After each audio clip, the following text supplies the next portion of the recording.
ਸਜਣੋ ਆਵੇ ਖਰਚ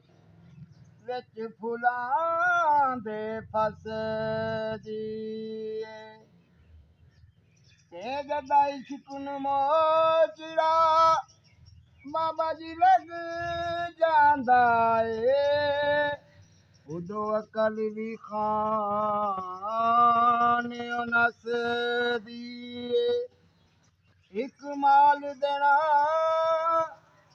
ਦੂਜੀ ਖਾਰ ਖਾਣੀ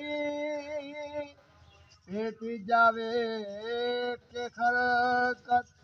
ਹੱਸਦੀ ਏ ਉਹ ਵਾਰਿਸ ਸ਼ਾਹ ਛੱਡੇ ਨਾ ਗੱਲਾਂ ਨੂੰ ਇੱਥੇ ਦੁਨੀਆ ਵੱਧ ਵੱਧ ਵਸਦੀ